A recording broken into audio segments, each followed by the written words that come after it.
Part 2 of Merit and Demerit, or of the Objects of Reward and Punishment, by Adam Smith. There is another set of qualities ascribed to the actions and conduct of mankind, distinct from their propriety or impropriety, their decency or ungracefulness, and which are the objects of a distinct species of approbation and disapprobation. These are merit and demerit, the qualities of deserving reward and of deserving punishment. It has already been observed that the sentiment or affection of the heart from which any action proceeds, and upon which its whole virtue or vice depends, may be considered under two different aspects or in two different relations. First, in relation to the cause or object which excites it, and secondly, in relation to the end which it proposes, or to the effect which it tends to produce. That upon the suitableness or unsuitableness, upon the proportion or disproportion, which the affection seems to bear to the cause or object which excites it, depends the propriety or impropriety, the decency or ungracefulness of the consequent action, and that upon the beneficial or hurtful effects which the affection proposes or tends to produce, depends the merit or demerit, the good or ill desert of the action to which it gives occasion. Wherein consists our sense of the propriety or impropriety of actions has been explained in the former part of this discourse. We come now to consider wherein consists that of their good or ill desert. To us, therefore, that action must appear to deserve reward, which appears to be the proper and approved object of that sentiment, which most immediately and directly prompts us to reward, or to do good to another. And in the same manner, that action must appear to deserve punishment, which appears to be the proper and approved object of that sentiment, which most immediately and directly prompts us to publish, or inflict evil upon another. The sentiment which most immediately and directly prompts us to reward is gratitude. That which most immediately and directly prompts us to punish is resentment. To us, therefore, that action must appear to deserve reward, which appears to be the proper and approved object of gratitude, as, on the other hand, that action must appear to deserve punishment, which appears to be the proper and approved object of resentment. To reward is to recompense, to remunerate, to return good for good received. To punish, too, is to recompense, to remunerate, though in a different manner. It is to return evil for evil that has been done. There are some other passions, besides gratitude and resentment, which interest us in the happiness or misery of others, but there are none which so directly excite us to be the instruments of either. The love and esteem which grow upon acquaintance and habitual approbation necessarily lead us to be pleased with the good fortune of the man who is the object of such agreeable emotions, and consequently, to be willing to lend a hand to promote it. Our love, however, is fully satisfied, though his good fortune should be brought about without our assistance. All that this passion desires is to see him happy, without regarding who was the author of his prosperity. But gratitude is not to be satisfied in this manner. If the person to whom we owe many obligations is made happy without our assistance, though it pleases our love, it does not content our gratitude. Till we have recompensed him, till we ourselves have been instrumental in promoting his happiness, we feel ourselves still loaded with that debt which his past services have laid upon us. The hatred and dislike, in the same manner, which grow upon habitual disapprobation, would often lead us to take a malicious pleasure in the misfortune of the man, whose conduct and character excite so painful a passion. But though dislike and hatred harden us against all sympathy, and sometimes dispose us even to rejoice at the distress of another, yet, if there is no resentment in the case, if neither we nor our friends have received any great personal provocation, these passions would not naturally lead us to wish to be instrumental in bringing it about. Though we could fear no punishment in consequence of our having had some hand it, we would rather that it should happen by other means. To one under the dominion of violent hatred, it would be agreeable perhaps to hear that the person whom he abhorred and detested was killed by some accident. But if he had the least spark of justice, which, though this passion is not very favorable to virtue, he might still have, it would hurt him excessively to have been himself, even without design, the occasion of this misfortune. Much more would the very thought of voluntarily contributing to it shock him beyond all measure. He would reject with horror even the imagination of so execrable a design, and if he could imagine himself capable of such an enormity, he would begin to regard himself in the same odious light in which he had considered the person who was the object of his dislike. But it is quite otherwise with resentment. If the person who had done us some great injury, who had murdered our father or our brother, for example, should soon afterwards die of a fever, or even be brought to the scaffold upon account of some other crime, though it might soothe our hatred, it would not fully gratify our resentment. Resentment would prompt us to desire, not only that he should be punished, but that he should be punished by our means, and upon account of that particular injury which he had done to us. Resentment cannot be fully gratified unless the offender is not only made to grieve in his turn, but to grieve for that particular wrong which we have suffered from him. He must be made to repent and be sorry for this very action, that others, through fear of the like punishment, may be terrified from being guilty of the like offense. The natural gratification of this passion tends, of its own accord, to produce all the political ends of punishment, the correction of the criminal, and the example to the public. Gratitude and resentment, therefore, are the sentiments which most immediately and directly prompt to reward and to punish. To us, therefore, he must appear to deserve reward, who appears to be the proper and approved object of gratitude, and he to deserve punishment, who appears to be that of resentment. To be the proper and approved object either of gratitude or resentment can mean nothing but to be the object of that gratitude, and of that resentment, which naturally seems proper and is approved of. But these, as well as all the other passions of human nature, seem proper and are approved of, when the heart of every impartial spectator entirely sympathizes with them, when every indifferent bystander entirely enters into and goes along with them. He, therefore, appears to deserve reward, who, to some person or persons, is the natural object of a gratitude which every human heart is disposed to beat time to, and thereby applaud. And he, on the other hand, appears to deserve punishment, who in the same manner is to some person or persons the natural object of a resentment which the breast of every reasonable man is ready to adopt and sympathize with. To us, surely, that action must appear to deserve reward, which every body who knows of it would wish to reward, and therefore delights to see rewarded. And that action must as surely appear to deserve punishment, which every body who hears of it is angry with, and upon that account rejoices to see punish, as we sympathize with the joy of our companions when in prosperity. So we join with them in the complacency and satisfaction with which they naturally regard whatever is the cause of their good fortune. We enter into the love and affection which they conceive for it, and begin to love it too. We should be sorry for their sakes if it was destroyed, or even if it was placed at too great a distance from them, and out of the reach of their care and protection, though they should lose nothing by its absence except the pleasure of seeing it. If it is man who has thus been the fortunate instrument of the happiness of his brethren, this is still more peculiarly the case. When we see one man assisted, protected, relieved by another, our sympathy with the joy of the person who receives the benefit serves only to animate our fellow feeling with his gratitude towards him who bestows it. When we look upon the person who is the cause of his pleasure with the eyes with which we imagine he must look upon him, his benefactor seems to stand before us in the most engaging and amiable light. We readily therefore sympathize with the grateful affection which he conceives for a person to whom he has been so much obliged, and consequently applaud the returns which he is disposed to make for the good offices conferred upon him. As we entirely enter into the affection from which these returns proceed, they necessarily seem every way proper and suitable to their object.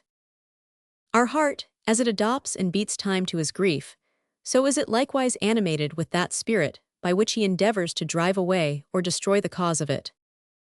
The indolent and passive fellow feeling, by which we accompany him in his sufferings, readily gives way to that more vigorous and active sentiment by which we go along with him in the effort he makes, either to repel them, or to gratify his aversion to what has given occasion to them.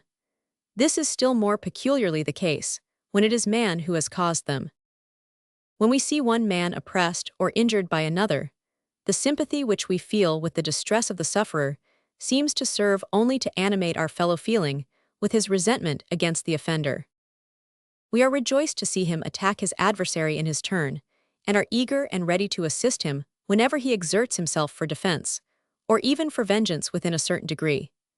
If the injured should perish in the quarrel, we not only sympathize with the real resentment of his friends and relations, but with the imaginary resentment which in fancy we lend to the dead, who is no longer capable of feeling that or any other human sentiment. But as we put ourselves in his situation, as we enter, as it were, into his body, and in our imaginations, in some measure, animate anew the deformed and mangled carcass of the slain.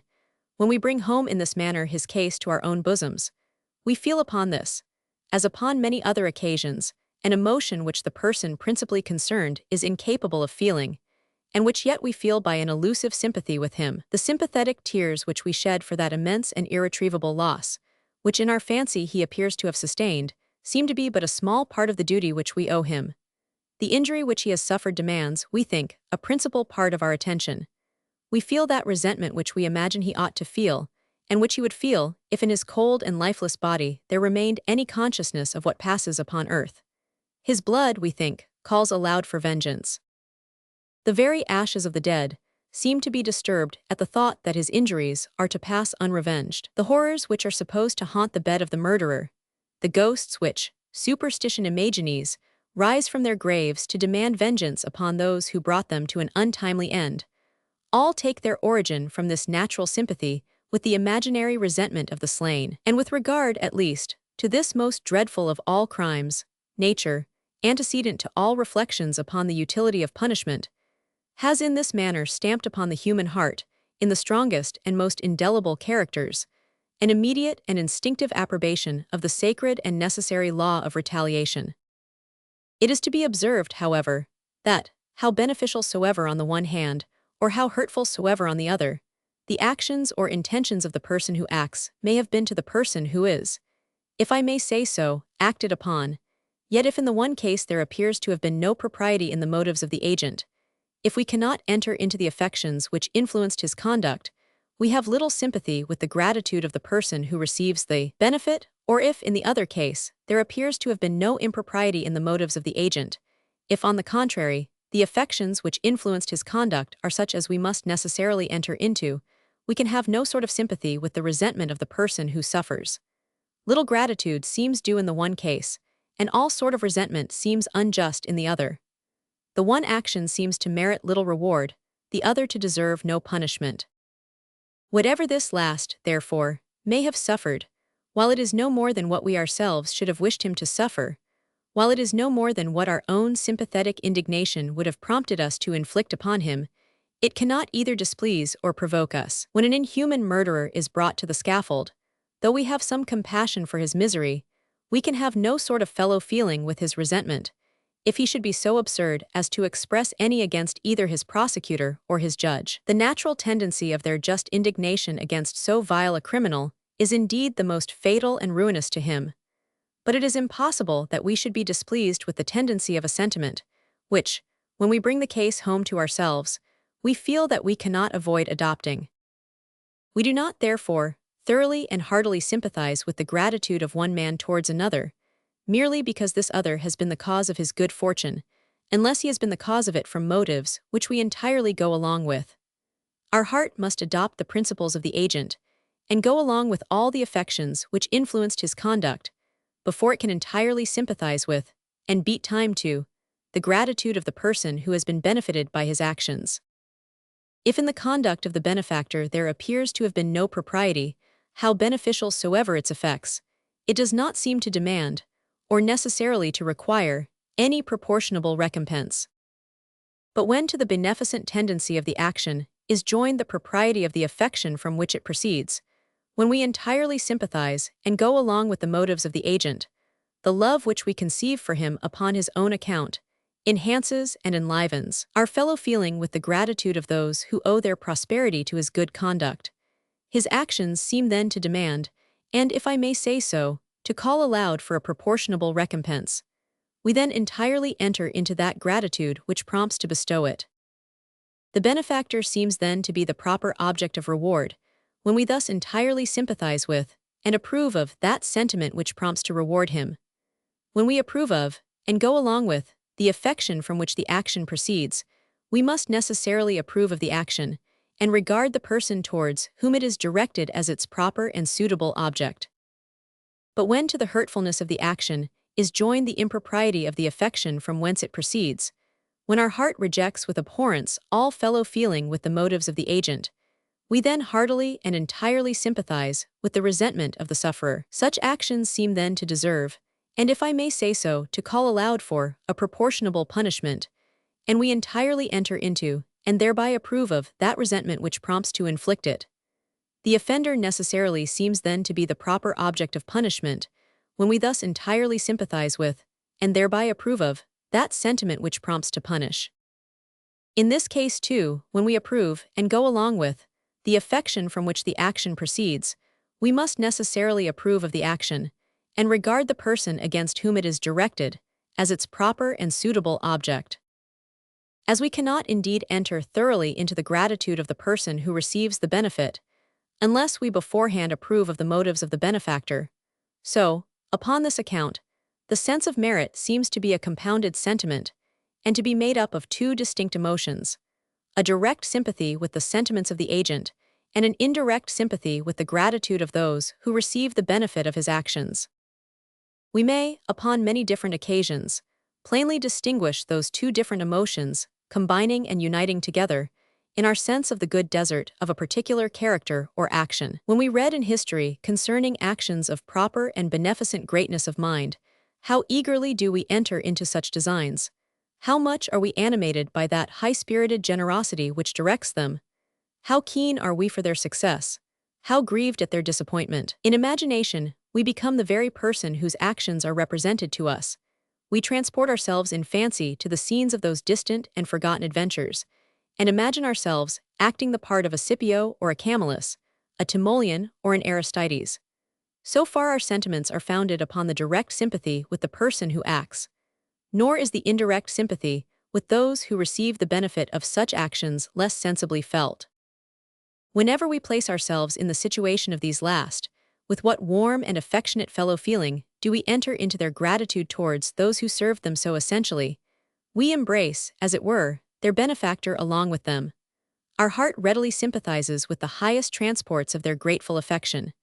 No honors, no rewards, we think, can be too great for them to bestow upon him. When they make this proper return for his services, we heartily applaud and go along with them, but are shocked beyond all measure if by their conduct they appear to have little sense of the obligations conferred upon them. Our whole sense, in short, of the merit and good desert of such actions, of the propriety and fitness of recompensing them, and making the person who performed them rejoice in his turn, arises from the sympathetic emotions of gratitude and love, with which, when we bring home to our own breast the situation of those principally concerned, we feel ourselves naturally transported towards the man who could act with such proper and noble beneficence.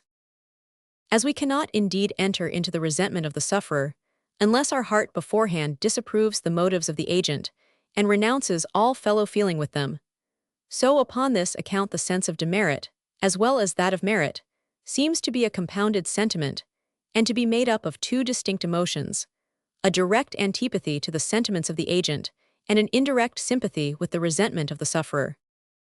We may here, too, upon many different occasions, plainly distinguish those two different emotions combining and uniting together, in our sense of the ill desert of a particular character or action.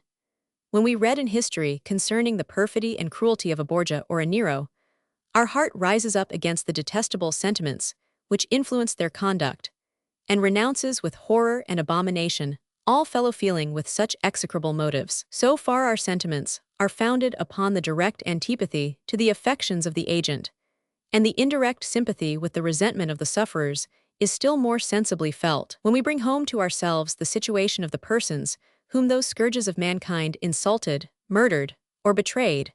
What indignation do we not feel against such insolent and inhuman oppressors of the earth?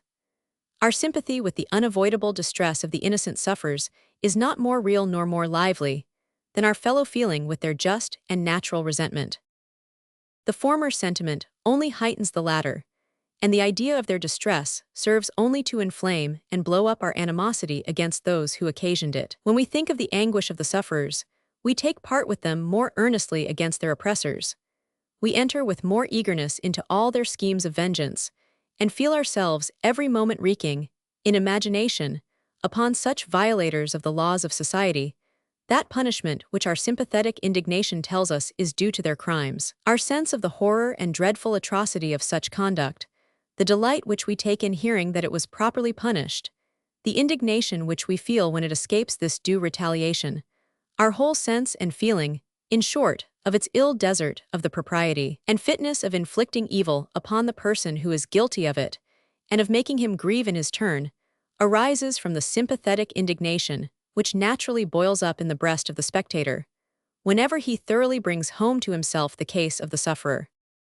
Let it be considered too that resentment, though, in the degrees in which we too often see it, the most odious, perhaps, of all the passions, is not disapproved of when properly humbled and entirely brought down to the level of the sympathetic indignation of the spectator. When we, who are the bystanders, feel that our own animosity entirely corresponds with that of the sufferer, when the resentment of this last does not in any respect go beyond our own, when no word, no gesture, escapes him that denotes an emotion more violent than what we can keep time to, and when he never aims at inflicting any punishment beyond what we should rejoice to see inflicted, or what we ourselves would upon this account even desire to be the instruments of inflicting, it is impossible that we should not entirely approve of his sentiments.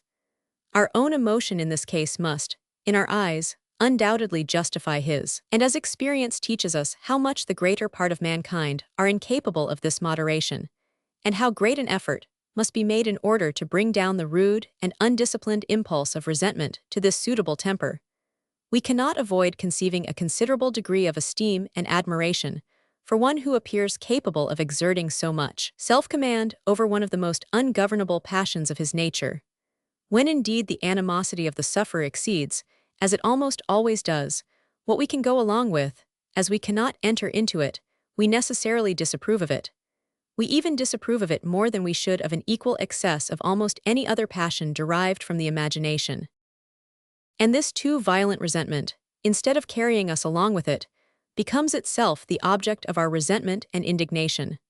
We enter into the opposite resentment of the person who is the object of this unjust emotion, and who is in danger of suffering from it. Revenge, therefore, the excess of resentment, appears to be the most detestable of all the passions, and is the object of the horror and indignation of every body. And as in the way in which this passion commonly discovers itself among mankind, it is excessive 100 times for once that it is moderate, we are very apt to consider it as altogether odious and detestable, because in its most ordinary appearances it is so. Nature, however, even in the present depraved state of mankind, does not seem to have dealt so unkindly with us, as to have endowed us with any principle which is wholly in every respect evil, or which, in no degree and in no direction, can be the proper object of praise and approbation. Upon some occasions, we are sensible that this passion, which is generally too strong, may likewise be too weak. We sometimes complain that a particular person shows too little spirit, and has too little sense of the injuries that have been done to him, and we are as ready to despise him for the defect, as to hate him for the excess of this passion. The inspired writers would not surely have talked so frequently or so strongly of the wrath and anger of God, if they had regarded every degree of those passions as vicious and evil, even in so weak and imperfect a creature as man. Let it be considered, too, that the present inquiry is not concerning a matter of right, if I may say so, but concerning a matter of fact. We are not at present examining upon what principles a perfect being would approve of the punishment of bad actions, but upon what principles so weak and imperfect a creature as man actually, and in fact approves of it. The principles which I have just now mentioned, it is evident, have a very great effect upon his sentiments, and it seems wisely ordered that it should be so. The very existence of society requires that unmerited and unprovoked malice should be restrained by proper punishments, and consequently, that to inflict those punishments should be regarded as a proper and laudable action. Though man, therefore, be naturally endowed with a desire of the welfare and preservation of society, yet the author of nature has not entrusted it to his reason to find out that a certain application of punishments is the proper means of attaining this end, but has endowed him with an immediate and instinctive approbation of that very application which is most proper to attain it. The economy of nature is in this respect exactly of a piece with what it is upon many other occasions. With regard to all those ends which, upon account of their peculiar importance, may be regarded, if such an expression is allowable, as the favorite ends of nature, she has constantly in this manner not only endowed mankind with an appetite for the end which she proposes, but likewise with an appetite for the means by which alone this end can be brought about, for their own sakes, and independent of their tendency to produce it. Thus self-preservation and the propagation of the species are the great ends which nature seems to have proposed in the formation of all animals. Mankind are endowed with a desire of those ends, and an aversion to the contrary, with a love of life and a dread of dissolution, with a desire of the continuance and perpetuity of the species, and with an aversion to the thoughts of its entire extinction. But though we are in this manner endowed with a very strong desire of those ends, it has not been entrusted to the slow and uncertain determinations of our reason to find out the proper means of bringing them about. Nature has directed us to the greater part of these by original and immediate instincts.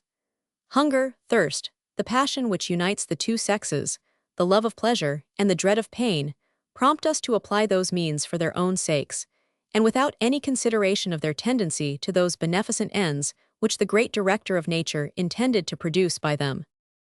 Before I conclude this note, I must take notice of a difference between the approbation of propriety and that of merit or beneficence. Before we approve of the sentiments of any person as proper and suitable to their objects, we must not only be affected in the same manner as he is, but we must perceive this harmony and correspondence of sentiments between him and ourselves. Thus, though upon hearing of a misfortune that had befallen my friend, I should conceive precisely that degree of concern which he gives way to, yet till I am informed of the manner in which he behaves, till I perceive the harmony between his emotions and mine, I cannot be said to approve of the sentiments which influence his behavior. The approbation of propriety therefore requires, not only that we should entirely sympathize with the person who acts, but that we should perceive this perfect concord between his sentiments and our own. On the contrary, when I hear of a benefit that has been bestowed upon another person, let him who has received it be affected in what manner he pleases.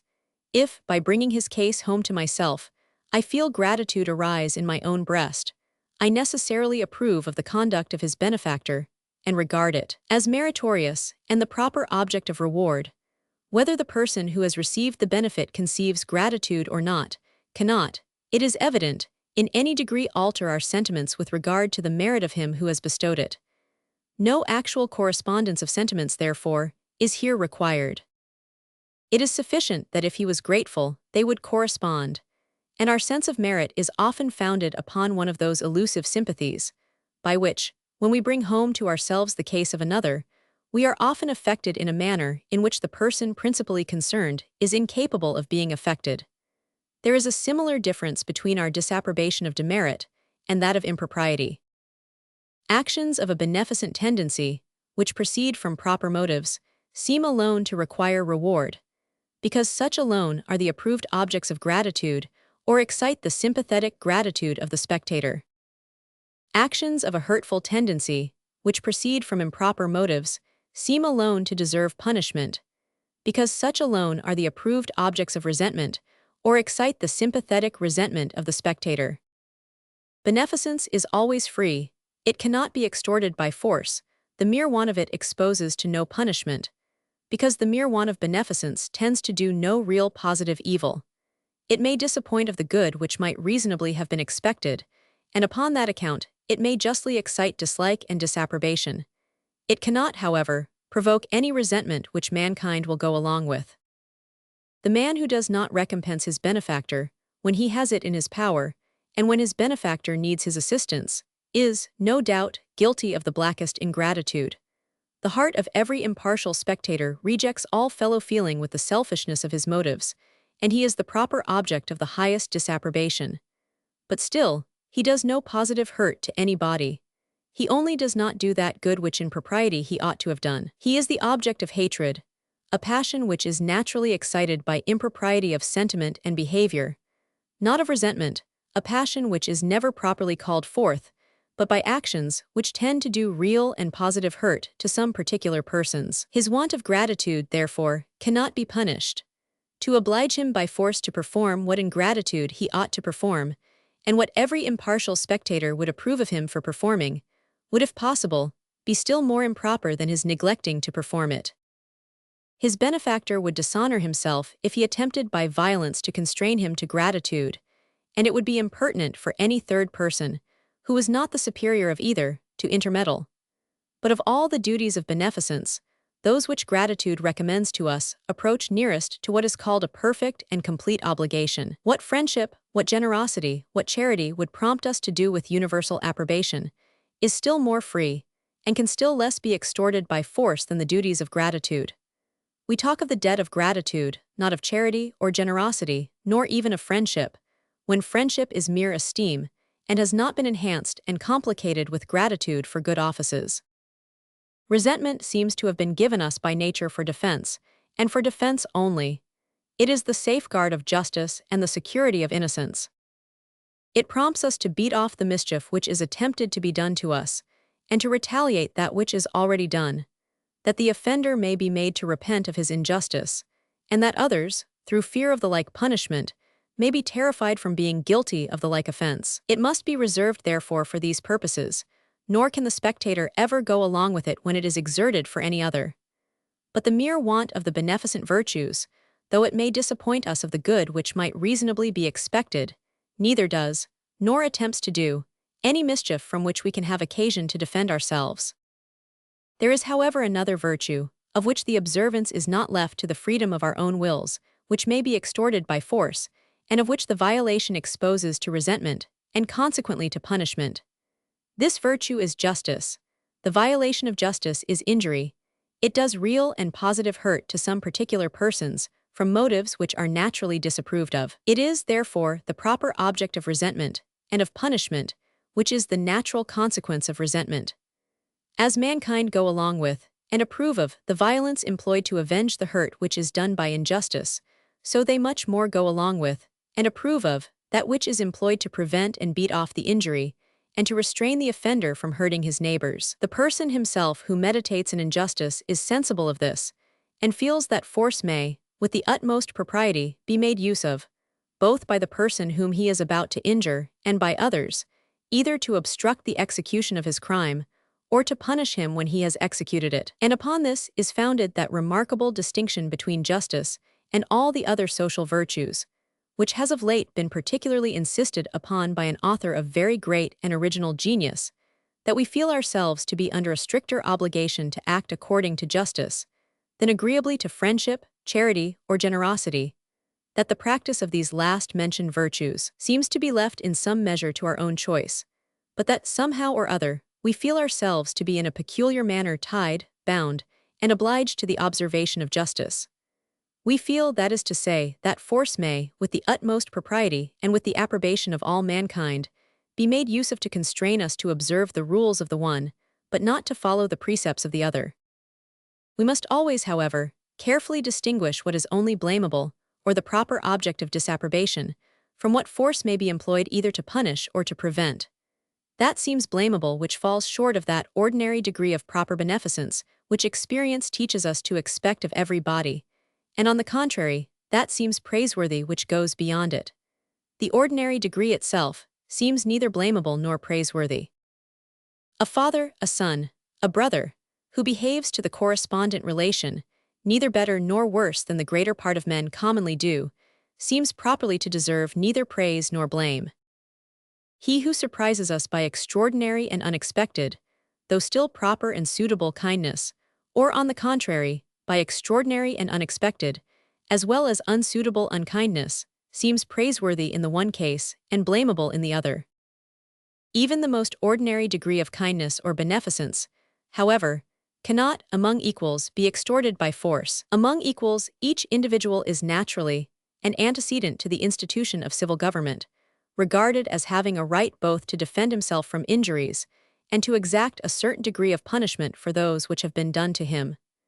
Every generous spectator not only approves of his conduct when he does this, but enters so far into his sentiments as often to be willing to assist him. When one man attacks or robs or attempts to murder another, all the neighbors take the alarm, and think that they do right when they run, either to revenge the person who has been injured, or to defend him who is in danger of being so. But when a father fails in the ordinary degree of parental affection towards a son, when a son seems to want that filial reverence which might be expected to his father, when brothers are without the usual degree of brotherly affection, when a man shuts his breast against compassion and refuses to relieve the misery of his fellow creatures when he can with the greatest ease, In all these cases, though every body blames the conduct, nobody imagines that those who might have reason, perhaps, to expect more kindness, have any right to extort it by force. The sufferer can only complain, and the spectator can intermeddle no other way than by advice and persuasion. Upon all such occasions, for equals to use force against one another would be thought the highest degree of insolence and presumption. A superior may indeed, sometimes, with universal approbation, oblige those under his jurisdiction to behave, in this respect, with a certain degree of propriety to one another. The laws of all civilized nations oblige parents to maintain their children, and children to maintain their parents, and impose upon men many other duties of beneficence. The civil magistrate is entrusted with the power not only of preserving the public peace by retraining injustice, but of promoting the prosperity of the commonwealth, by establishing good discipline, and by discouraging every sort of vice and impropriety. He may prescribe rules, therefore, which not only prohibit mutual injuries among fellow citizens, but command mutual good offices to a certain degree. When the sovereign commands what is merely indifferent, and what, antecedent to his orders, might have been omitted without any blame, it becomes not only blamable but punishable to disobey him. When he commands, therefore, what, antecedent to any such order, could not have been omitted without the greatest blame, it surely becomes much more punishable to be wanting in obedience. Of all the duties of a lawgiver, however, this, perhaps, is that which it requires the greatest delicacy and reserve to execute with propriety and judgment. To neglect it altogether exposes the commonwealth to many gross disorders and shocking enormities, and to push it too far is destructive of all liberty, security, and justice. Though the mere want of beneficence seems to merit no punishment from equals, the greater exertions of that virtue appear to deserve the highest reward.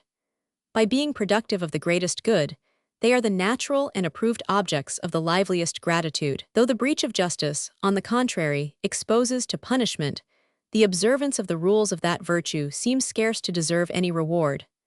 There is, no doubt, a propriety in the practice of justice, and it merits, upon that account, all the approbation which is due to propriety.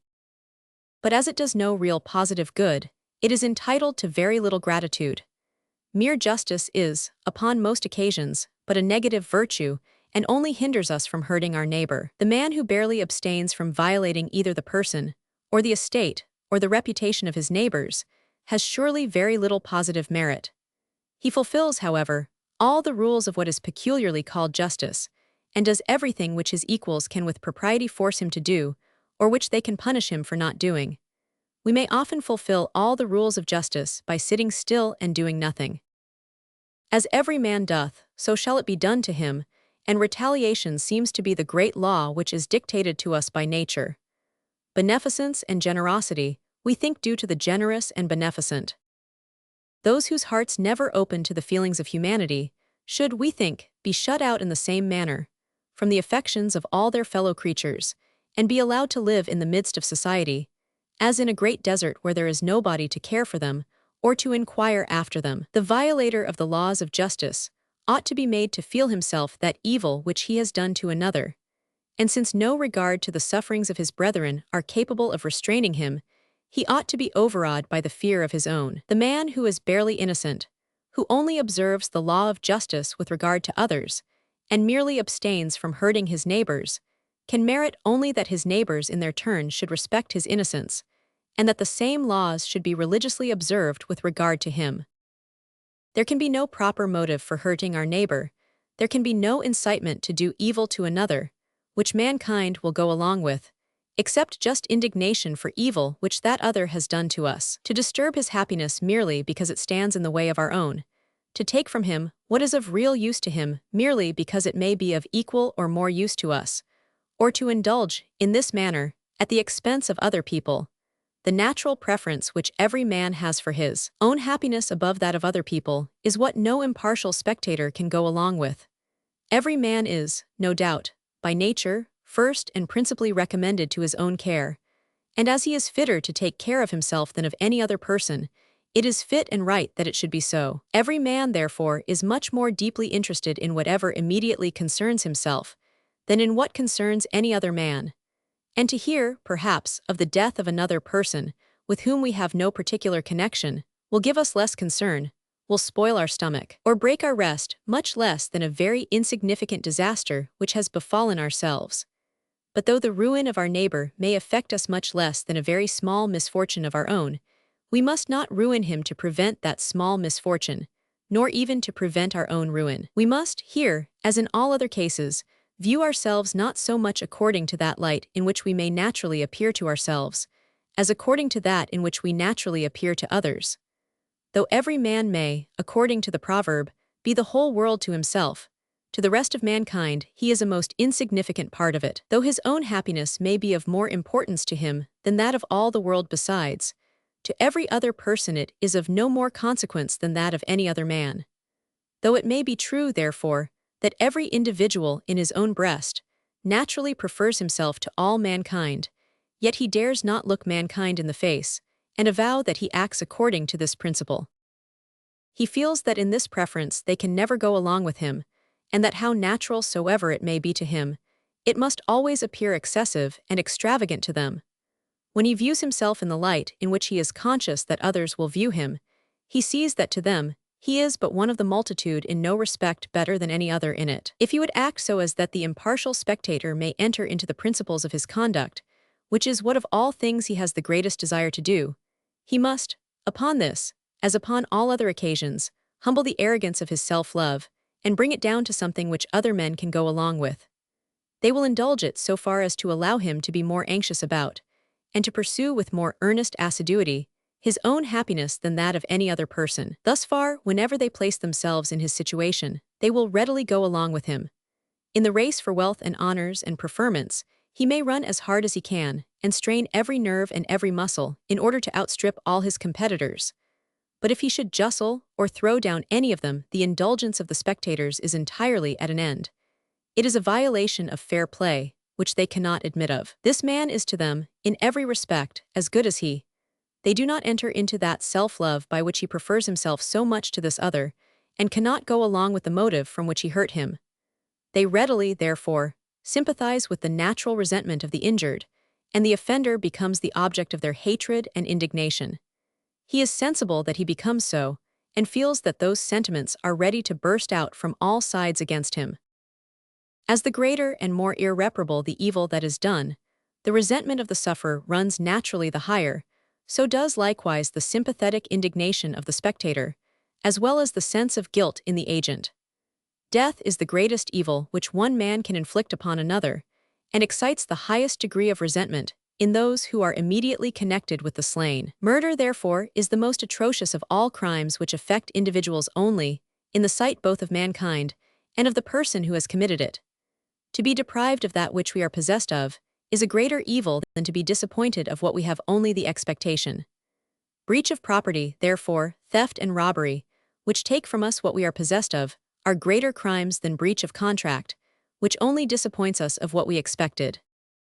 The most sacred laws of justice, therefore, those whose violation seems to call the loudest for vengeance and punishment, are the laws which guard the life and person of our neighbor.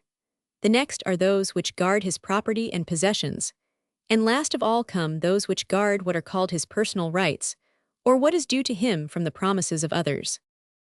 The violator of the more sacred laws of justice can never reflect on the sentiments which mankind must entertain with regard to him, without feeling all the agonies of shame and horror and consternation.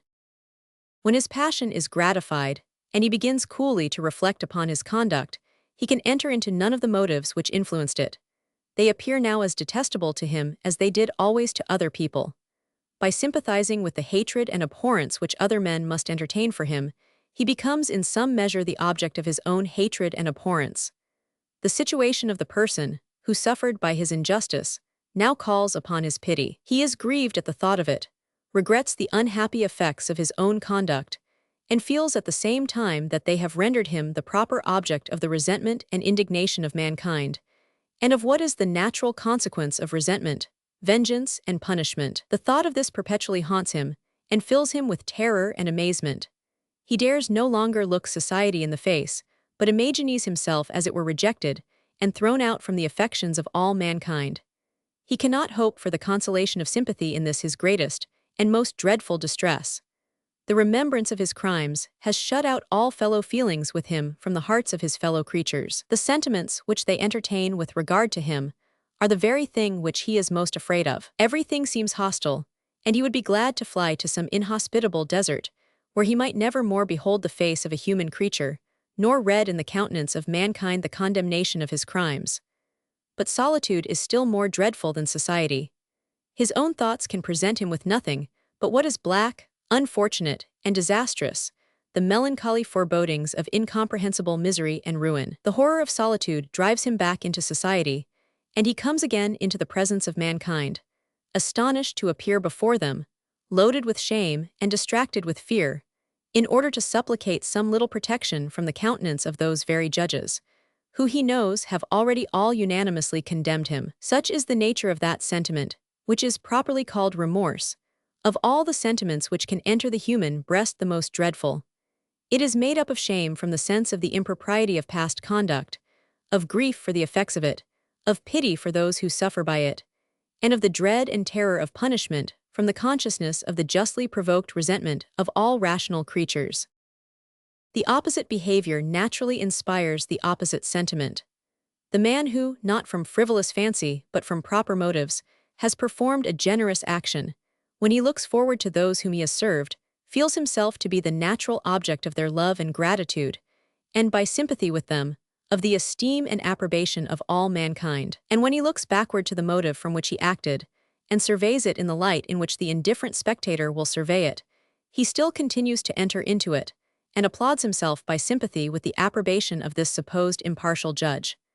In both these points of view his own conduct appears to him every way agreeable. His mind, at the thought of it, is filled with cheerfulness, serenity, and composure. He is in friendship and harmony with all mankind, and looks upon his fellow creatures with confidence and benevolent satisfaction, secure that he has rendered himself worthy of their most favorable regards. In the combination of all these sentiments consists the consciousness of merit, or of deserved reward. It is thus that man, who can subsist only in society, was fitted by nature to that situation for which he was made. All the members of human society stand in need of each other's assistance, and are likewise exposed to mutual injuries. Where the necessary assistance is reciprocally afforded from love, from gratitude, from friendship and esteem, the society flourishes and is happy. All the different members of it are bound together by the agreeable bands of love and affection, and are, as it were, drawn to one common center of mutual good offices. But though the necessary assistance should not be afforded from such generous and disinterested motives, though among the different members of the society there should be no mutual love and affection, the society, though less happy and agreeable, will not necessarily be dissolved. Society may subsist among different men, as among different merchants, from a sense of its utility, without any mutual love or affection. And though no man in it should owe any obligation, or be bound in gratitude to any other, it may still be upheld by a mercenary exchange of good offices according to an agreed valuation. Society, however, cannot subsist among those who are at all times ready to hurt and injure one another. The moment that injury begins, the moment that mutual resentment and animosity take place, all the bands of it are broke asunder, and the different members of which it consisted are, as it were, dissipated and scattered abroad by the violence and opposition of their discordant affections. If there is any society among robbers and murderers, they must at least, according to the trite observation, abstain from robbing and murdering one another. Beneficence, therefore, is less essential to the exigence of society than justice. Society may subsist, though not in the most comfortable state, without beneficence, but the prevalence of injustice must utterly destroy it. Though nature, therefore, exhorts mankind to acts of beneficence, by the pleasing consciousness of deserved reward, she has not thought it necessary to guard and enforce the practice of it by the terrors of merited punishment in case it should be neglected. It is the ornament which embellishes, not the foundation which supports the building, and which it was, therefore, sufficient to recommend, but by no means necessary to impose. Justice, on the contrary, is the main pillar that upholds the whole edifice. If it is removed, the immense fabric of human society, that fabric which to raise and support seems in this world, if I may say so, to have been the peculiar and darling care of nature, must in a moment crumble into atoms in order to enforce the observation of justice. Therefore, nature has implanted in the human breast that consciousness of ill desert, those terrors of merited punishment which attend upon its violation, as the great safeguards of the association of mankind, to protect the weak, to curb the violent, and to chastise the guilty. Men, though naturally sympathetic, feel so little for another, with whom they have no particular connection, in comparison for what they feel for themselves. The misery of one, who is merely their fellow creature, is of so little importance to them in comparison even of a small conveniency of their own. They have it so much in their power to hurt him, and may have so many temptations to do so, that if this principle did not stand up within them in his defense, and overawe them into a respect for his innocence, they would, like wild beasts, be at all times ready to fly upon him, and a man would enter an assembly of men as he enters a den of lions. In every part of the universe we observe means adjusted with the nicest artifice to the ends which they are intended to produce, and in the mechanism of a plant, or animal body, admire how everything is contrived for advancing the two great purposes of nature, the support of the individual, and the propagation of the species. But in these, and in all such objects, we still distinguish the efficient from the final cause of their several motions and organizations. The digestion of the food, the circulation of the blood, and the secretion of the several juices which are drawn from it, are operations all of them necessary for the great purposes of animal life. Yet we never endeavor to account for them from those purposes, as from their efficient causes, nor imagine that the blood circulates, or that the food digests of its own accord, and with a view or intention to the purposes of circulation or digestion. The wheels of the watch are all admirably adjusted to the end for which it was made, the pointing of the hour. All their various motions conspire in the nicest manner to produce this effect. If they were endowed with a desire and intention to produce it, they could not do it better.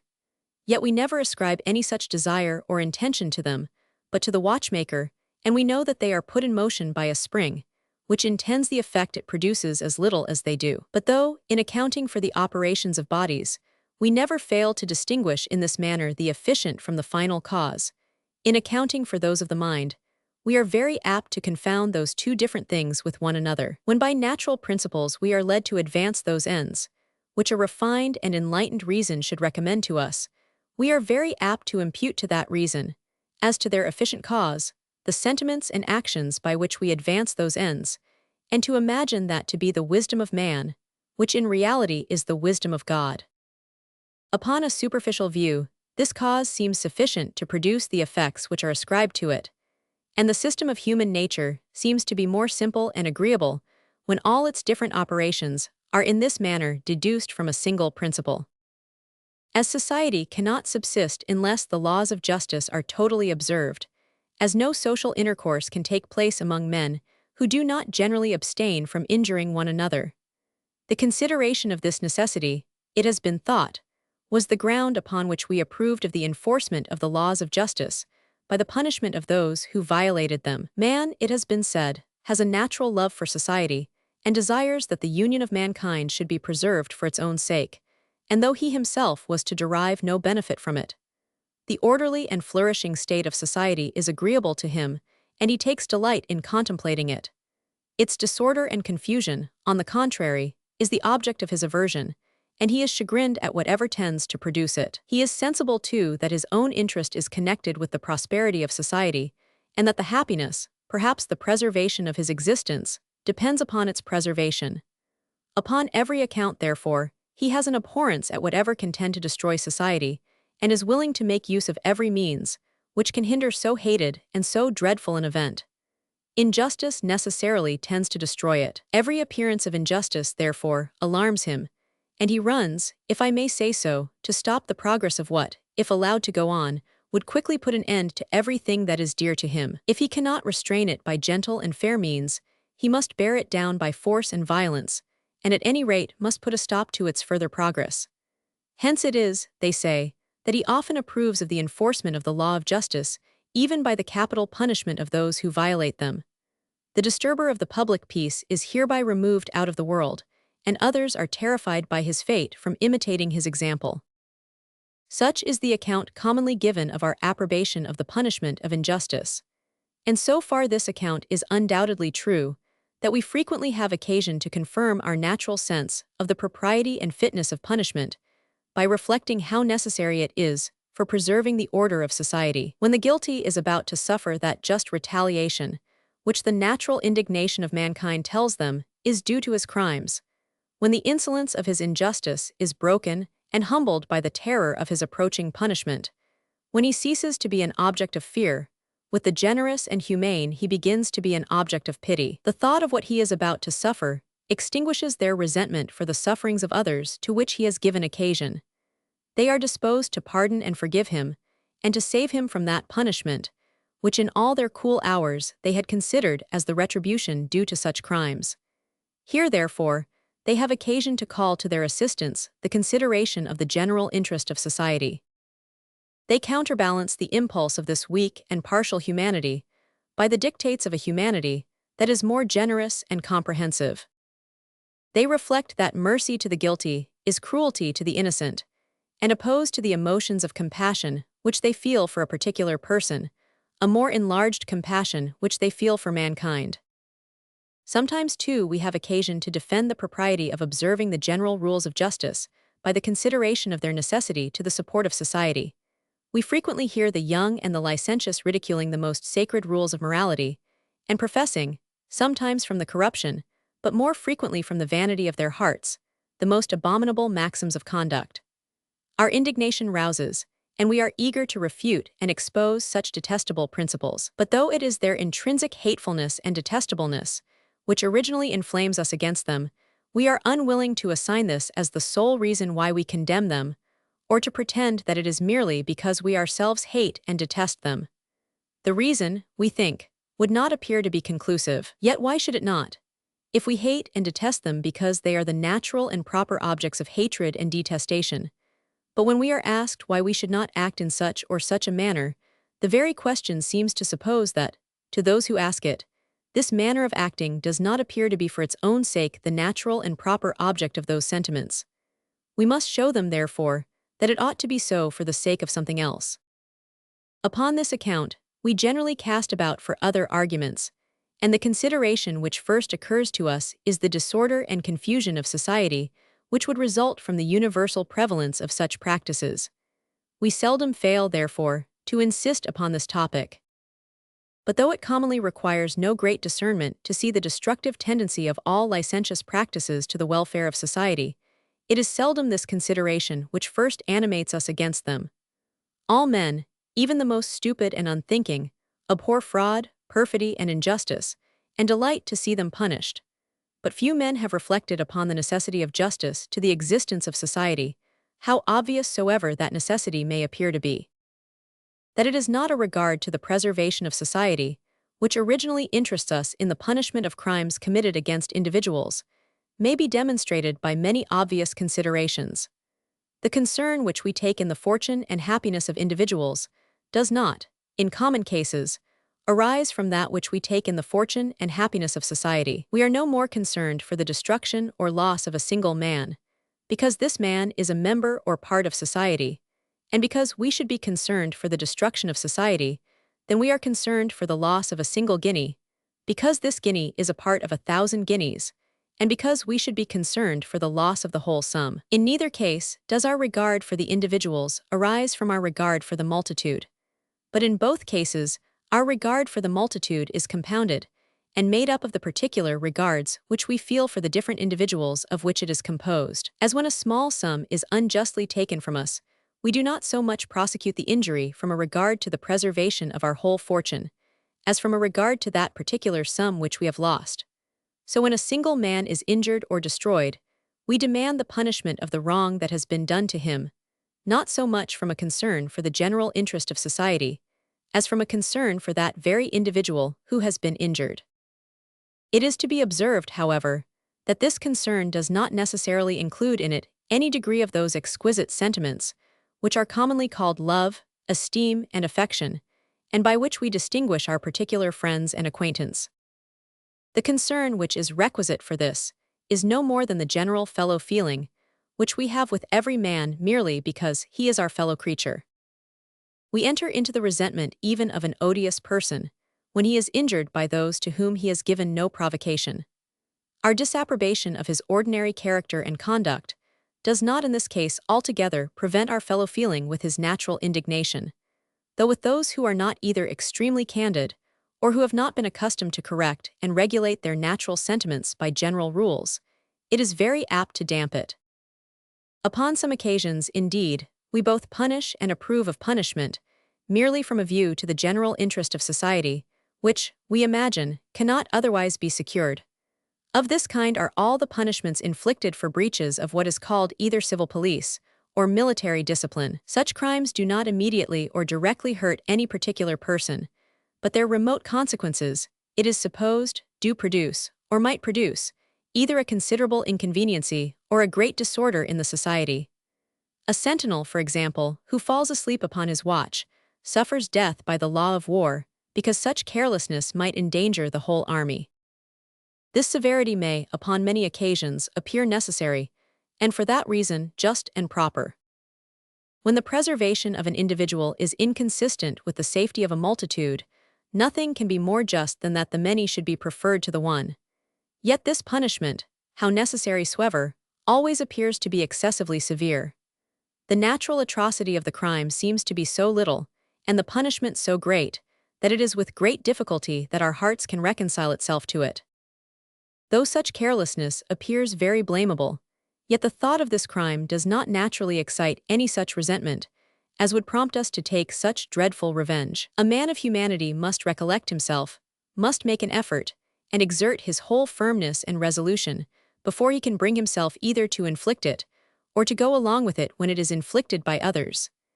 It is not, however, in this manner that he looks upon the just punishment of an ungrateful murderer or parricide. His heart, in this case, applauds with ardor, and even with transport, the just retaliation which seems due to such detestable crimes, and which, if by any accident they should happen to escape, he would be highly enraged and disappointed.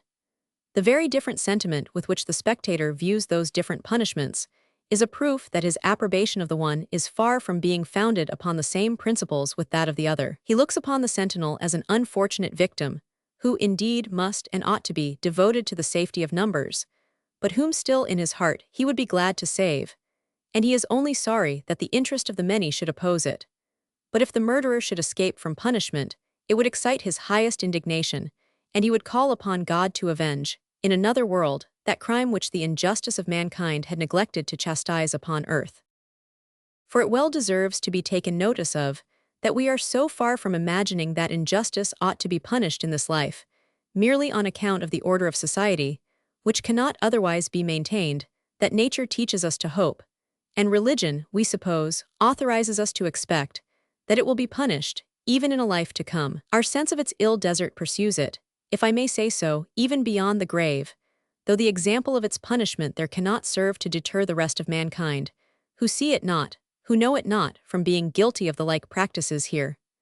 The justice of God, however, we think, still requires that he should hereafter avenge the injuries of the widow and the fatherless, who are here so often insulted with impunity. That the deity loves virtue and hates vice, as a voluptuous man loves riches and hates poverty, not for their own sakes, but for the effects which they tend to produce. That he loves the one only because it promotes the happiness of society, which his benevolence prompts him to desire, and that he hates the other only because it occasions the misery of mankind, which the same divine quality renders. Object of his aversion is not the doctrine of untaught nature, but of an artificial refinement of reason and philosophy. Our untaught, natural sentiments all prompt us to believe that as perfect virtue is supposed necessarily to appear to the deity, as it does to us, for its own sake, and without any further view, the natural and proper object of love and reward, so must vice, of hatred and punishment. That the gods neither resent nor hurt was the general maxim of all the different sects of the ancient philosophy, and if by resenting be understood that violent and disorderly perturbation, which often distracts and confounds the human breast, or if by hurting be understood the doing mischief wantonly, and without regard to propriety or justice, such weakness is undoubtedly unworthy of the divine perfection. But if it be meant, that vice does not appear to the deity to be, for its own sake, the object of abhorrence and aversion, and what, for its own sake, it is fit and right should be punished, the truth of this maxim seems repugnant to some very natural feelings. If we consult our natural sentiments, we are even apt to fear, lest, before the holiness of God, vice should appear to be more worthy of punishment than the weakness and imperfection of human virtue can ever seem to be of reward. Man, when about to appear before a being of infinite perfection, can feel but little confidence in his own merit, or in the imperfect propriety of his own conduct. In the presence of his fellow creatures, he may even justly elevate himself, and may often have reason to think highly of his own character and conduct, compared to the still greater imperfection of theirs. But the case is quite different when about to appear before his infinite Creator. To such a being, he fears that his littleness and weakness can scarce ever appear the proper object, either of esteem or of reward. But he can easily conceive how the numberless violations of duty, of which he has been guilty, should render him the proper object of aversion and punishment, and he thinks he can see no reason why the divine indignation should not be let loose without any restraint upon so vile an insect, as he imagines that he himself must appear to be. If he would still hope for happiness, he suspects that he cannot demand it from the justice, but that he must entreat it from the mercy of God. Repentance, sorrow, humility, contrition at the thought of his past conduct seem, upon this account, the sentiments which become him, and to be the only means which he has left for appeasing that wrath which, he knows, he has justly provoked. He even distrusts the efficacy of all these, and naturally fears lest the wisdom of God should not, like the weakness of man, be prevailed upon to spare the crime by the most importunate lamentations of the criminal. Some other intercession, some other sacrifice, some other atonement, he imagines must be made for him, beyond what he himself is capable of making, before the purity of the divine justice can be reconciled to his manifold offenses. The doctrines of revelation coincide, in every respect, with those original anticipations of nature, and as they teach us how little we can depend upon the imperfection of our own virtue, so they show us, at the same time, that the most powerful intercession has been made, and that the most dreadful atonement has been paid for our manifold transgressions and iniquities.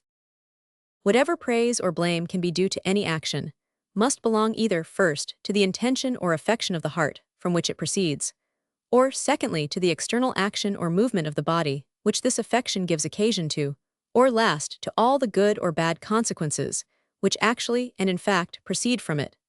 These three different things constitute the whole nature and circumstances of the action, and must be the foundation of whatever quality can belong to it.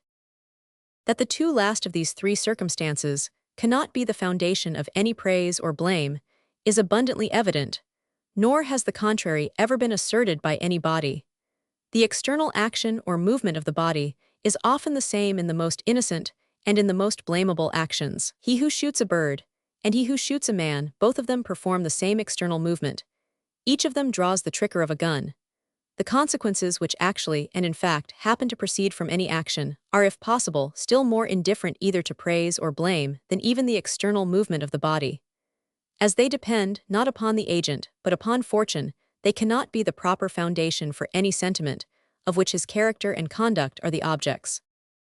The only consequences for which he can be answerable, or by which he can deserve either approbation or disapprobation of any kind, are those which were some way or other intended, or those which, at least, show some agreeable or disagreeable quality in the intention of the heart, from which he acted.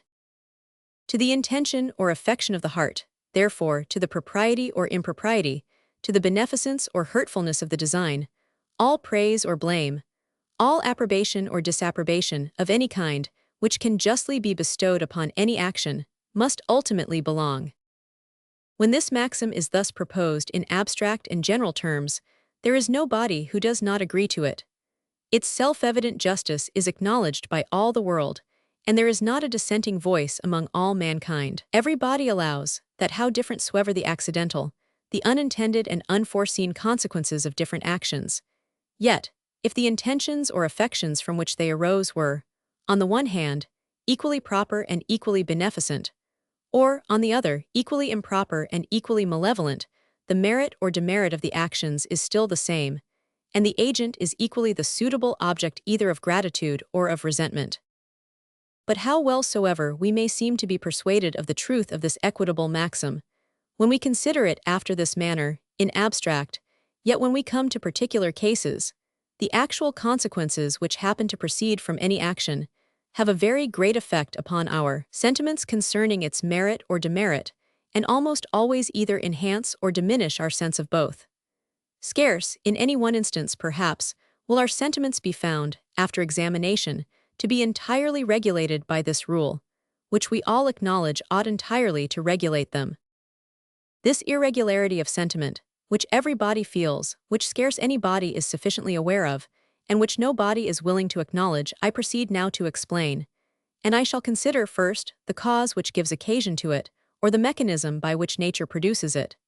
Secondly, the extent of its influence, and last of all, the end which it answers, or the purpose which the author of nature seems to have intended by it. The causes of pain and pleasure, whatever they are or however they operate, seem to be the objects, which in all animals immediately excite those two passions of gratitude and resentment. They are excited by inanimated, as well as by animated objects. We are angry for a moment, even at the stone that hurts us. A child beats it, a dog barks at it, a choleric man is apt to curse it. The least reflection, indeed, corrects this sentiment, and we soon become sensible that what has no feeling is a very improper object of revenge. When the mischief, however, is very great, the object which caused it becomes disagreeable to us ever after, and we take pleasure to burn or destroy it. We should treat, in this manner, the instrument which had accidentally been the cause of the death of a friend, and we should often think ourselves guilty of a sort of inhumanity, if we neglected to vent this absurd sort of vengeance upon it. We conceive, in the same manner, a sort of gratitude for those inanimated objects, which have been the causes of great or frequent pleasure to us. The sailor, who, as soon as he got ashore, should mend his fire with the plank upon which he had just escaped from a shipwreck, would seem to be guilty of an unnatural action. We should expect that he would rather preserve it with care and affection, as a monument that was, in some measure, dear to him. A man grows fond of a snuff-box, of a penknife, of a staff which he has long made use of, and conceives something like a real love and affection for them. If he breaks or loses them, he is vexed out of all proportion to the value of the damage. The house which we have long lived in, the tree, whose verdure and shade we have long enjoyed, are both looked upon with a sort of respect that seems due to such benefactors. The decay of the one, or the ruin of the other, affects us with a kind of melancholy, though we should sustain no loss by it. The dryads and the lares of the ancients, a sort of genii of trees and houses, were probably first suggested by this sort of affection, which the authors of those superstitions felt for such objects, and which seemed unreasonable if there was nothing animated about them. But before anything can be the proper object of gratitude or resentment, it must not only be the cause of pleasure or pain, it must likewise be capable of feeling them. Without this other quality, those passions cannot vent themselves with any sort of satisfaction upon it. As they are excited by the causes of pleasure and pain, so their gratification consists in retaliating those sensations upon what gave occasion to them, which it is to no purpose to attempt upon what has no sensibility. Animals, therefore, are less improper objects of gratitude and resentment than inanimated objects. The dog that bites, the ox that gores, are both of them punished. If they have been the causes of the death of any person, neither the public nor the relations of the slain can be satisfied unless they are put to death in their turn. Nor is this merely for the security of the living, but in some measure to revenge the injury of the dead. Those animals, on the contrary, that have been remarkably serviceable to their masters, become the objects of a very lively gratitude. We are shocked at the brutality of that officer, mentioned in the Turkish Spy, who stabbed the horse that had carried him across an arm of the sea, lest that animal should afterwards distinguish some other person by a similar adventure.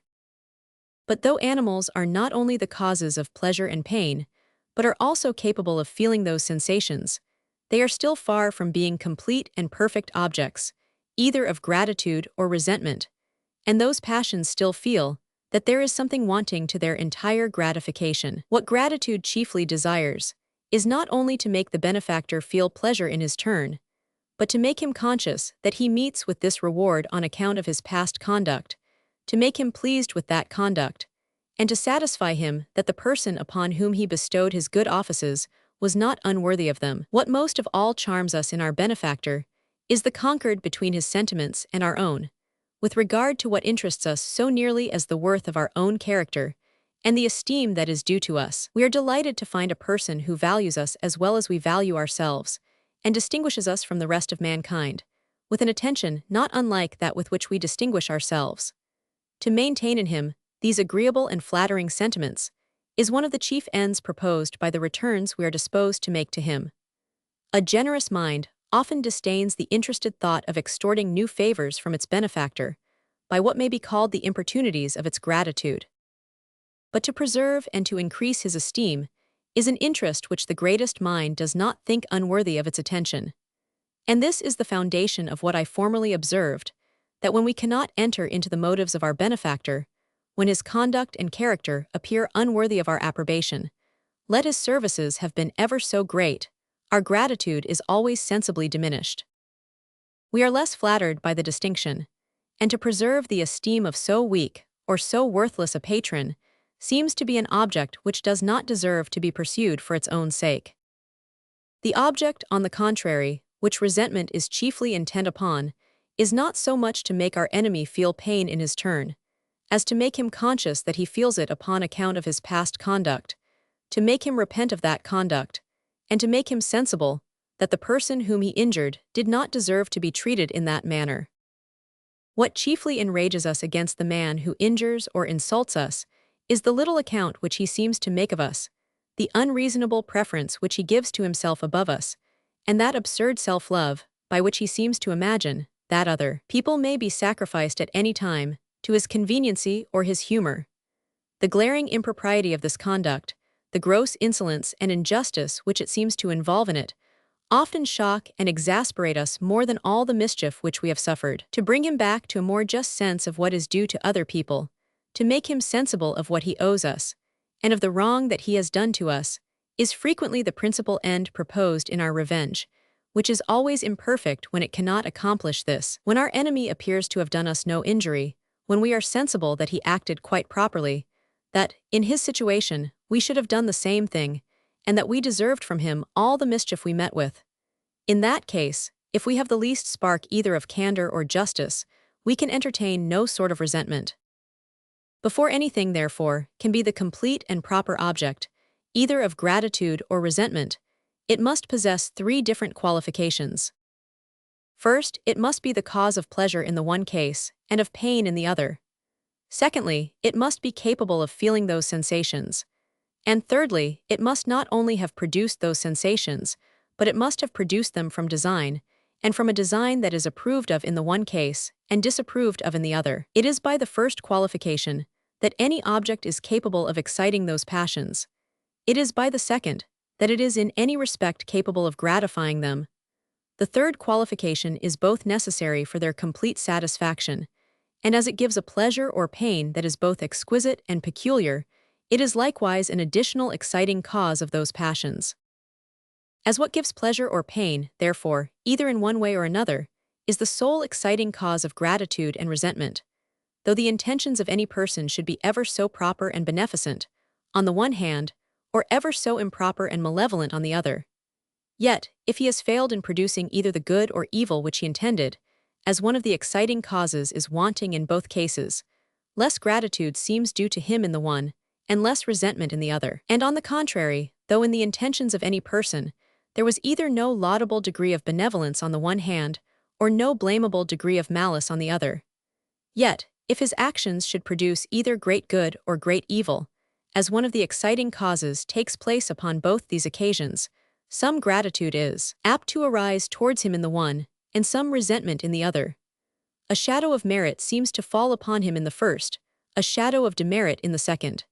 And, as the consequences of actions are altogether under the empire of fortune, hence arises her influence upon the sentiments of mankind, with regard to merit and demerit.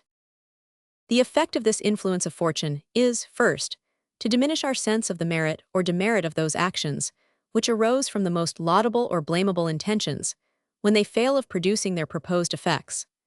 And, secondly, to increase our sense of the merit or demerit of actions, beyond what is due to the motives or affections from which they proceed, when they accidentally give occasion either to extraordinary pleasure or pain.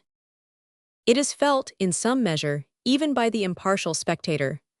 The man who solicits an office for another, without obtaining it, is regarded as his friend, and seems to deserve his love and affection. But the man who not only solicits but procures it is more peculiarly considered as his patron and benefactor, and is entitled to his respect and gratitude. The person obliged, we are apt to think, may with some justice imagine himself on a level with the first, but we cannot enter into his sentiments if he does not feel himself inferior to the second. It is common indeed to say that we are equally obliged to the man who has endeavored to serve us, as to him who actually did so. It is the speech which we constantly make upon every unsuccessful attempt of this kind, but which, like all other fine speeches, must be understood with a grain of allowance. The sentiments which a man of generosity entertains for the friend who fails may often indeed be nearly the same with those which he conceives for him who succeeds, and the more generous he is, the more nearly will those sentiments approach to an exact level. With the truly generous, to be beloved, to be esteemed by those whom they themselves think worthy of esteem, gives more pleasure, and thereby excites more gratitude, than all the advantages which they can ever expect from those sentiments. When they lose those advantages, therefore, they seem to lose but a trifle, which is scarce worth regarding. They still, however, lose something.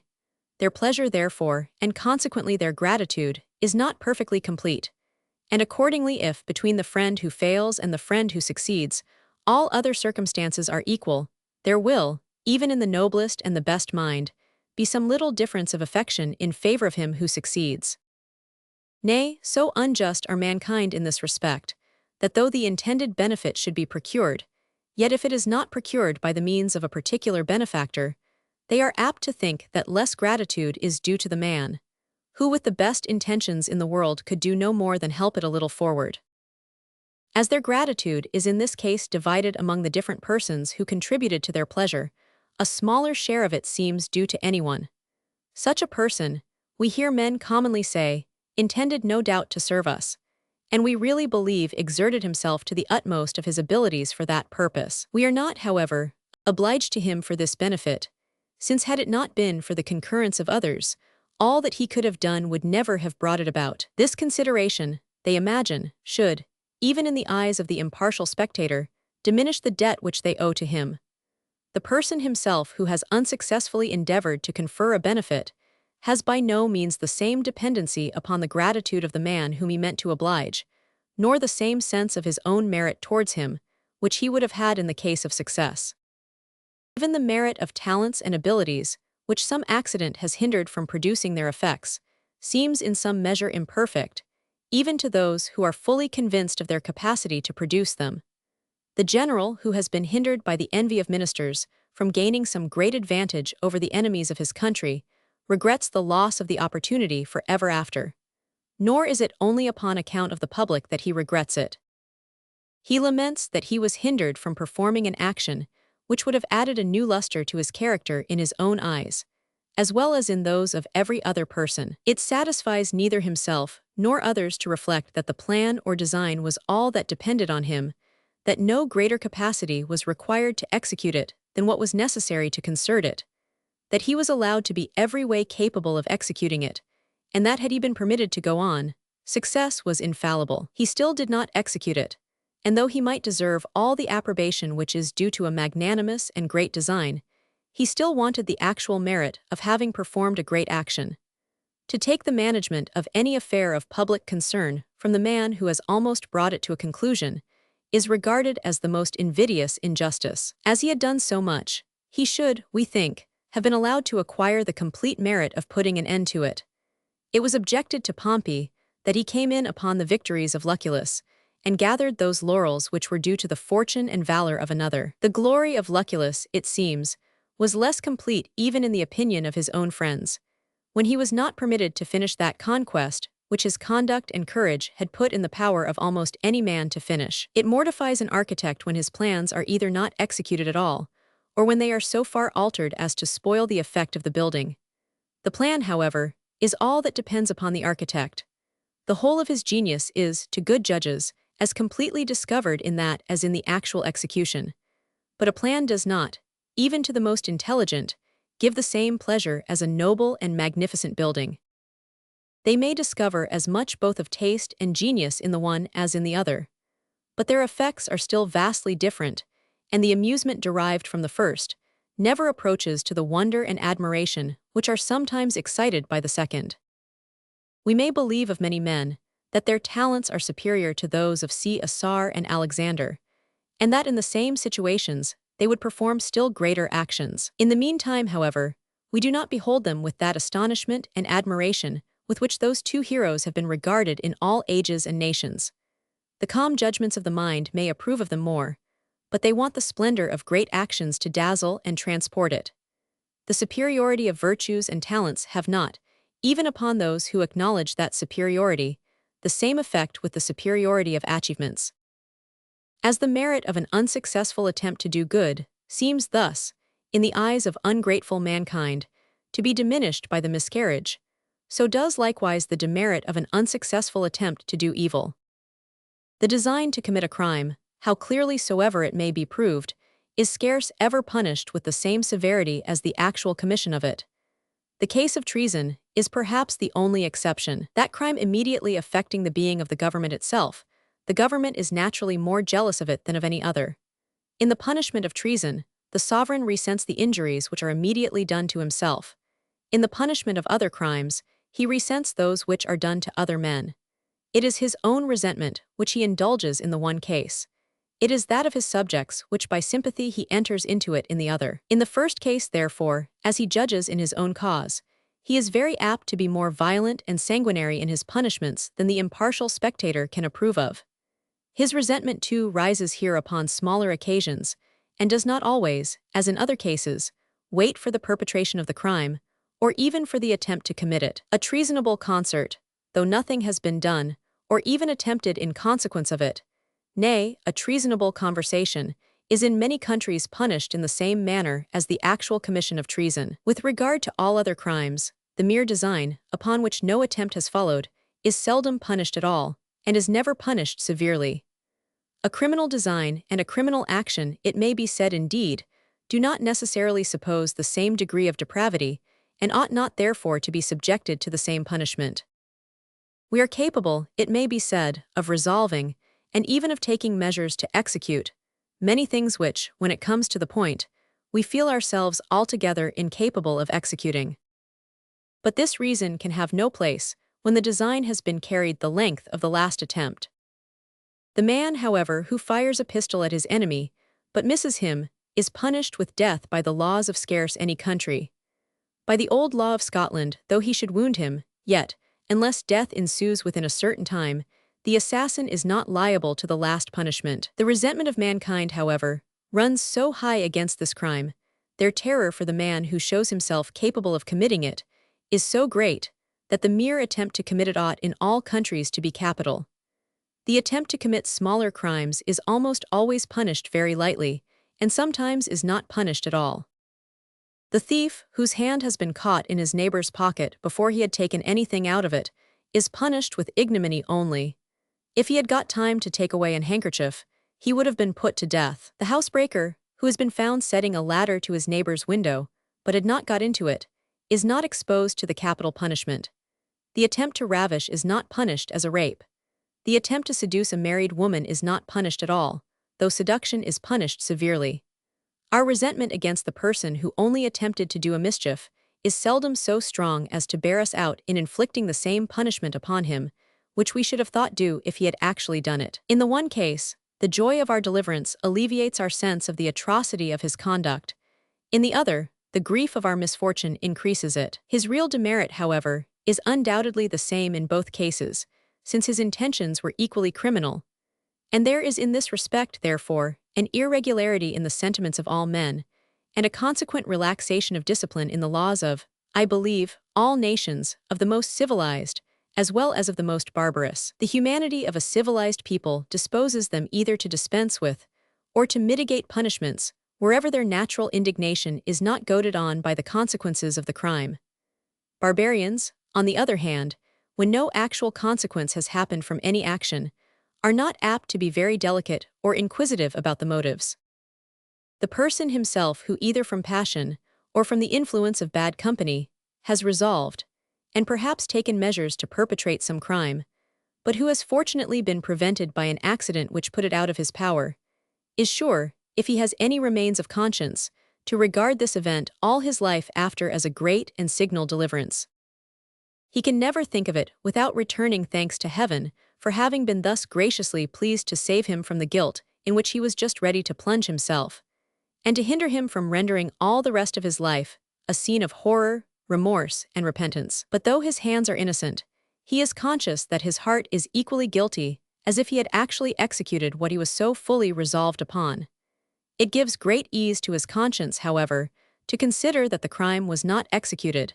Though he knows that the failure arose from no virtue in him, he still considers himself as less deserving of punishment and resentment, and this good fortune either diminishes or takes away altogether all sense of guilt. To remember how much he was resolved upon it has no other effect than to make him regard his escape as the greater and more miraculous. For he still fancies that he has escaped, and he looks back upon the danger to which his peace of mind was exposed, with that terror with which one who is in safety may sometimes remember the hazard he was in of falling over a precipice, and shudder with horror at the thought.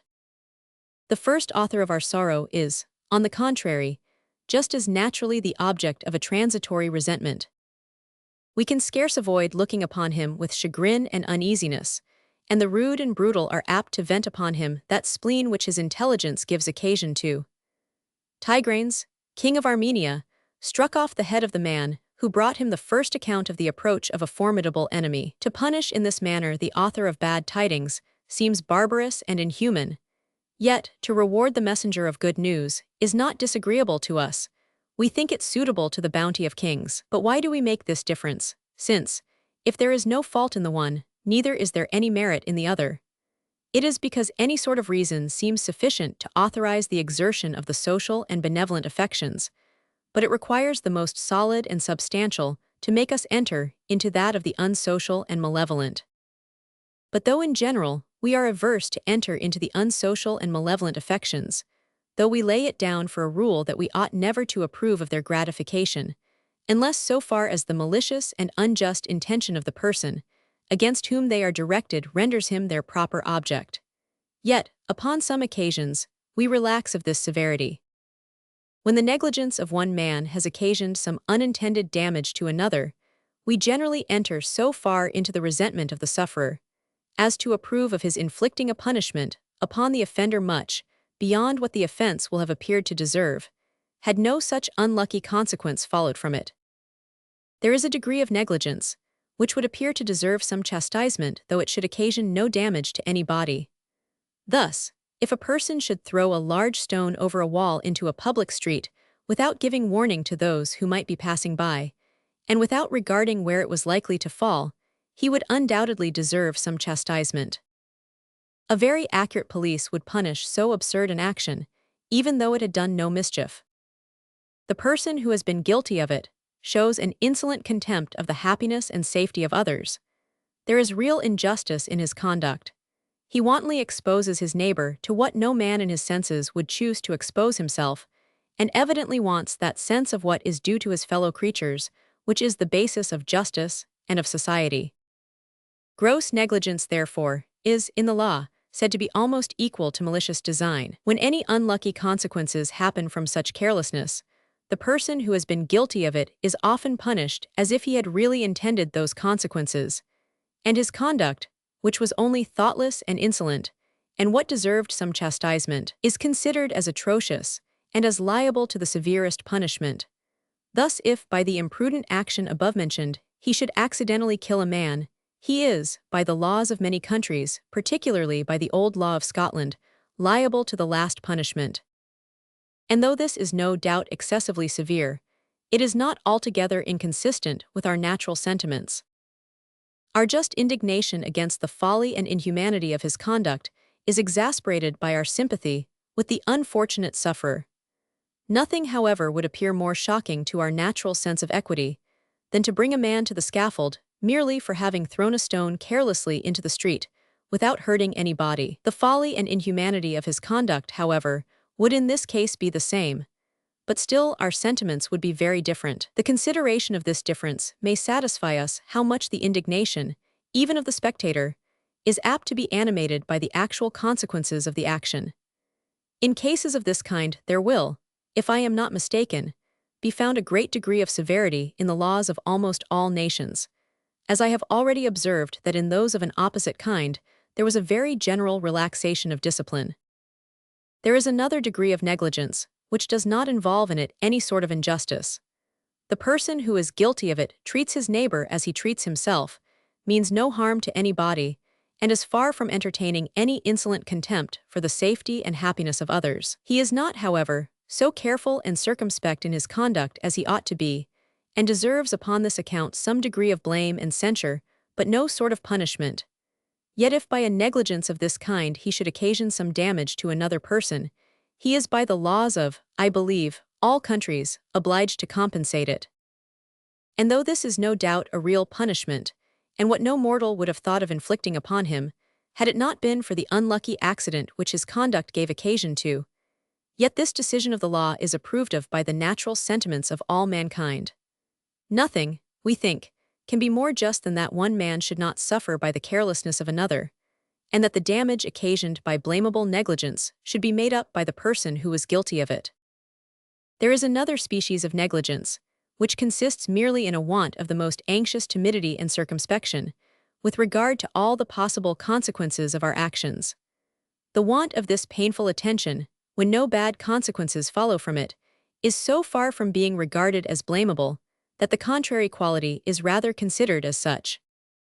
That timid circumspection which is afraid of everything is never regarded as a virtue, but as a quality which more than any other incapacitates for action and business. Yet when, from a want of this excessive care, a person happens to occasion some damage to another, he is often by the law obliged to compensate it.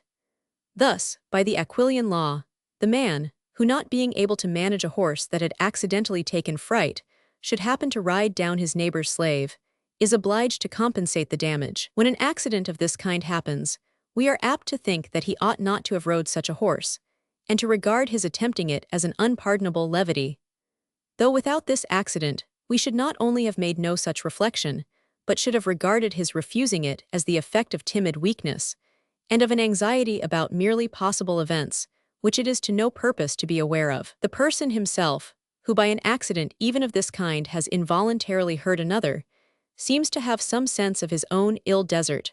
With regard to him, he naturally runs up to the sufferer to express his concern for what has happened, and to make every acknowledgment in his power.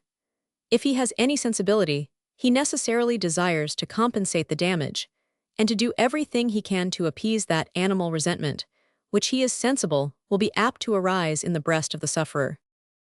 To make no apology, to offer no atonement, is regarded as the highest brutality. Yet why should he make an apology more than any other person? Why should he, since he was equally innocent with any other bystander, be thus singled out from among all mankind to make up for the bad fortune of another? This task would surely never be imposed upon him, did not even the impartial spectator feel some indulgence for what may be regarded as the unjust resentment of that other. Such is the effect of the good or bad consequence of actions upon the sentiments both of the person who performs them and of others, and thus, fortune, which governs the world, has some influence where we should be least willing to allow her any, and directs in some measure the sentiments of mankind, with regard to the character and conduct both of themselves and others. That the world judges by the event, and not by the design, has been in all ages the complaint, and is the great discouragement of virtue. Every body agrees to the general maxim, that as the event does not depend on the agent, it ought to have no influence upon your sentiments, with regard to the merit or propriety of his conduct. But when we come to particulars, we find that our sentiments are scarce in any one instance, exactly conformable to what this equitable maxim would direct. The happy or unprosperous event of any action is not only apt to give us a good or bad opinion of the prudence with which it was conducted, but almost always too animates our gratitude or resentment, our sense of the merit or demerit of the design. Nature, however, when they implanted the seeds of this irregularity in the human breast, seems, as upon all other occasions, to have intended the happiness and perfection of the species. If the hurtfulness of the design, if the malevolence of the affection, were alone the causes which excited our resentment, we should feel all the furies of that passion against any person in whose breast we suspected or believed such designs or affections were harbored. though they had never broke out into any actions. Sentiments, thoughts, intentions would become the objects of punishment, and if the indignation of mankind ran as high against them as against actions, if the baseness of the thought which had given birth to no action seemed in the eyes of the world as much to call aloud for vengeance as the baseness of the action, every court of judicature would become a real inquisition. There would be no safety for the most innocent and circumspect conduct. Bad wishes, bad views, bad designs might still be suspected, and while these excited the same indignation with bad conduct, while bad intentions were as much resented as bad actions, they would equally expose the person to punishment and resentment. Actions, therefore, which either produce actual evil or attempt to produce it, and thereby put us in the immediate fear of it, are by the author of nature rendered the only proper and approved objects of human punishment and resentment. Sentiments, designs, affections, though it is from these that according to cool reason human actions derive their whole merit or demerit, are placed by the great Judge of hearts beyond the limits of every human jurisdiction, and are reserved for the cognizance of his own unerring tribunal. That necessary rule of justice, therefore, that men in this life are liable to punishment for their actions only, not for their designs and intentions, is founded upon this salutary and useful irregularity in human sentiments concerning merit or demerit, which at first sight appears so absurd and unaccountable. But every part of nature, when attentively surveyed, equally demonstrates the providential care of its author, and we may admire the wisdom and goodness of God even in the weakness and folly of men. Nor is that irregularity of sentiments altogether without its utility, by which the merit of an unsuccessful attempt to serve, and much more that of mere good inclinations and kind wishes, appears to be imperfect. Man was made for action, and to promote by the exertion of his faculties such changes in the external circumstances, both of himself and others, as may seem most favorable to the happiness of all. He must not be satisfied with indolent benevolence, nor fancy himself the friend of mankind, because in his heart he wishes well to the prosperity of the world. That he may call forth the whole vigor of his soul, and strain every nerve, in order to produce those ends which it is the purpose of his being to advance, nature has taught him that neither himself nor mankind can be fully satisfied with his conduct, nor bestow upon it the full measure of applause, unless he has actually produced them. He is made to know that the praise of good intentions, without the merit of good offices, will be but of little avail to excite either the loudest acclamations of the world, or even the highest degree of self-applause. The man who has performed no single action of importance, but whose whole conversation and deportment express the justest, the noblest, and most generous sentiments, can be entitled to demand no very high reward, even though his inutility should be owing to nothing but the want of an opportunity to serve. We can still refuse it him without blame. We can still ask him, "What have you done? What actual service can you produce to entitle you to so great a recompense? We esteem you and love you, but we owe you nothing." To reward indeed that latent virtue which has been useless only for want of an opportunity to serve, to bestow upon it those honors and preferments, which, though in some measure it may be said to deserve them, it could not with propriety have insisted upon, is the effect of the most divine benevolence. To punish, on the contrary, for the affections of the heart only, where no crime has been committed, is the most insolent and barbarous tyranny. The benevolent affections seem to deserve most praise, when they do not wait till it becomes almost a crime for them not to exert themselves. The malevolent, on the contrary, can scarce be too tardy, too slow, or deliberate. It is even of use that the evil which is done without design should be regarded as a misfortune to the doer as well as to the sufferer. Man is thereby taught to reverence the happiness of his brethren, to tremble lest he should, even unknowingly, do anything that can hurt them, and to dread that animal resentment which he feels is ready to burst out against him, if he should without design be the unhappy instrument of their calamity. Notwithstanding, however, all these seeming irregularities of sentiment, if man should unfortunately either give occasion to those evils which he did not intend, or fail in producing that good which he intended, nature has not left his innocence altogether without consolation, nor his virtue altogether without reward. He then calls to his assistance that just and equitable maxim, that those events which did not depend upon our conduct ought not to diminish the esteem that is due to us. He summons up his whole magnanimity and firmness of soul, and strives to regard himself, not in the light in which he at present appears, but in that in which he ought to appear, in which he would have appeared had his generous designs been crowned with success, and in which he would still appear, notwithstanding their miscarriage, if the sentiments of mankind were either altogether candid and equitable, or even perfectly consistent with themselves. The more candid and humane part of mankind entirely go along with the efforts which he thus makes to support himself in his own opinion. They exert their whole generosity and greatness of mind to correct in themselves this irregularity of human nature, and endeavor to regard his unfortunate magnanimity in the same light in which, had it been successful, they would, without any such generous exertion, have naturally been disposed to consider it.